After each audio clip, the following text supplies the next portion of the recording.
kulanti wanaagsan daawadayaal war degdega oo xasaasiya madaxweynaha Soomaaliya Xasan Sheekh Maxamuud ayaa dib u soo celiyay teendadii Afisyoone oo muddo 2 sanadood ka hor la xaraashay sidoo kalena ka mid noqotay dhulka hantida danta guud ee dawladda Soomaaliya ee laga iibiyay kooxaha ganacsatada iyadoona madaxweyne Xasan Sheekh uu xilligan garowsaday inaysan gibi ahaanba meel ka shaqeeyeen sidoo kalena aysan soconayn meel marna aysan noqon karin doorashada gacan ku sameeska ah ee uu doonayo inuu dalka ka qabto sidoo kale waaqica ay u soo laabtay waxaana arintaasi xasaasiga ah banaanka keenay qaar ka mid ah xildhibaanada mucaaradka iyo siyaasiyiinta mucaarad annaga ma qarinayno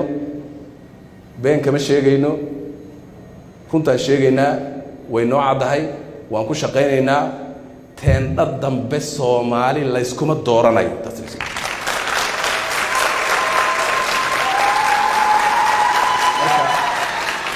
qofkii raba in walaalkii raba inay wixii hore iyo teendhadii iyo noocii inaan ku sii socono waaga dhaweyd ee aan fogeynba halistaan galay waa ogeyd inay xabad dhacday baad ogeyd in dil dhacay baad ogeyd in delay dhacay baad ogeyd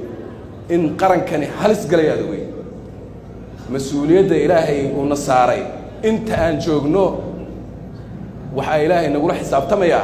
inaan Soomaaliya meeshii ku celin marka cidii wax ka rabta meesha ee wax ka qordinaysa ama u lugjiidaysa waxaan leeyahay rajal lagama qabo haddaba waxaan kula wadaagayaa teendadii oo dib loo soo celiyay madaxweyne Xasan Sheekh Maxamuud oo beesha caalamka ka codsaday in teendadaas sharciyadeeda lagu wareejiyo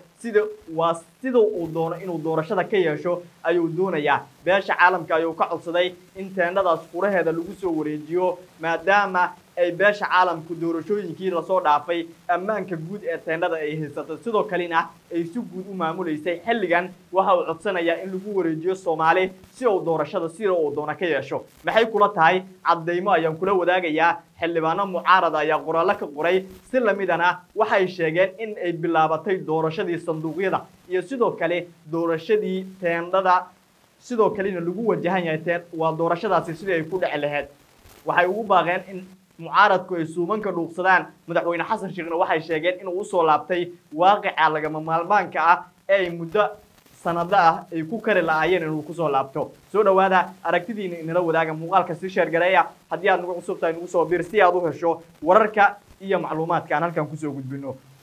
aan ku bilownay daawadayaal madaxweynaha Soomaaliya Xasan Sheekh Maxamuud ayaa dib u soo celiyay teendadii Afisyoone ee magaalada Muqdisho teendhadan in muddo ka hor ayaa la sheegay in la iibiyay sidoo kalena la xaraashay albaabadana la isku dhuftay hase yeeshee markii ay arkeen madaxweyne Xasan Sheekh iyo xulafadiisu in aysan arintaasi socon karin meel marna noqon karin doorasho hal dhinac ka raran waxay la imaadeen ajende kale oo cusub markii uu socon weysay mucaaradkana ay marsiin waayeen in gibi ahaanba doorashada dawladdu ay doonayso inay qabato waa doorashada qof iyo codka ah inaysan meelna ka soconayn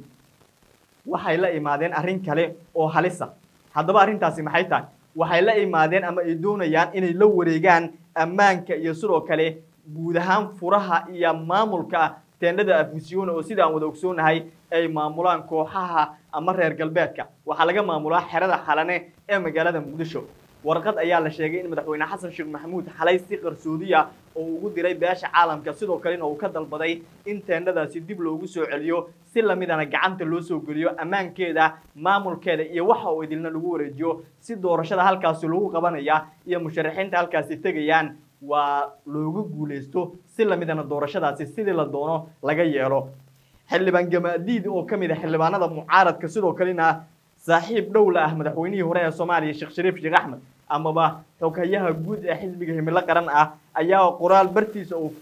bartiisa Facebook uu ku soo qoray ayuu u qornaa waxa uu qornaa sidan madaxweynaha Soomaaliya Xasan Sheekh Maxamuud waxa uu si tartiib ah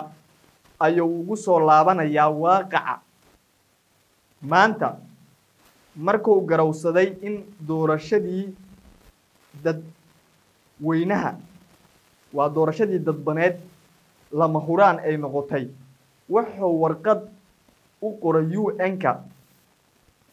sidaas ayuu leeyahay waxa warqad u qoray UN-ka in lagu soo wareejiyo maamulka teendadii doorashada laakiin xisaabta ha ku darsado mar haddii kalsoonidii shacabka Soomaaliyeed dhexdooda taalay dhaawacan tahay si la mid ah sida doorashada in laga heshiiyo inay qasab tahay ayay goobtuna in laga heshiiyo qasab u noqonaysaa haddii uu madaxweynuhu waaqici u soo laabtay ee uu doonayo inuu teendhada furaheeda la wareego sidoo kalena uu garowsaday in doorasho kaligiis dhinac ka raran oo ula jeedo doorashada qof iyo codka ah ee dawladdu waday sanadadii la soo dhaafay oo garowsaday inaysan soconayn annaguna aanan ka yeelin waxaa lagama maarmaan ah inuu mar kale garowsado waaqicana uu soo laabto madaxweynaha iyo xukuumaddiisuba ama kooxdiisu sidaad u taqaanba in ay garowsadaan in muhiim ay tahay qasabna ay tahay in laga heshiiyo halka lagu qabanayo doorashada goobta lagu qabanayo goorta la qabanayo iyo waxa soo idil mucaaradku waa ka adkaadeen madaxweyne xasan sheekh runta leesma xaqiro mucaaradku waa guuleysteen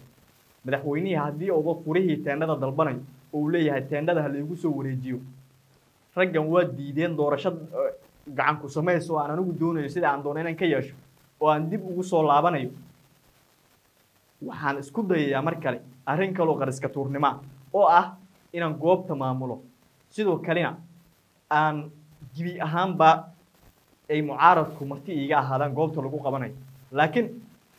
2016 markuu xasan sheekh doorashada qabanayay mucaaradka waxa uu isku dayay inuu iskuul bulisiya ku qabto doorashada madaxweyne xasan sheekh laakiin mucaaradkii xilligaasi oo Sheekh Shariifka maanta xasan sheekh nafta u galay oo horbooday ayaa diiday oo ku yiri madaxweyne xasan sheekh booliiska iyo ciidamada ku jira iskuul bulisiya ayaa adiga ku taageersan sida awgeedna ma ku qaban kartid halkaas waa inaad ka soo bixisaa meel kale inaad geysaa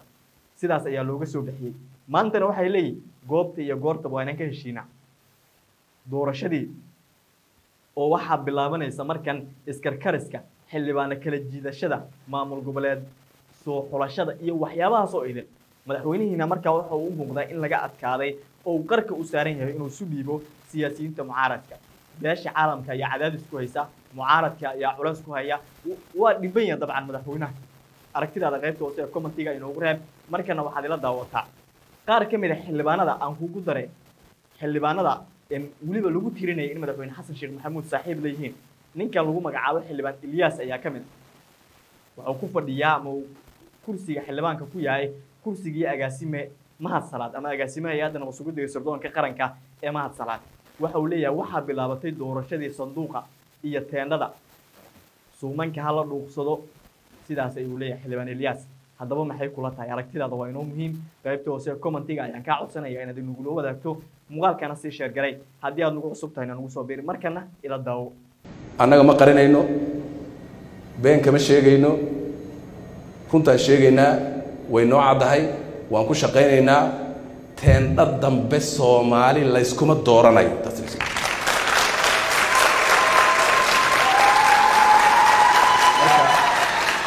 qofkii rabaa in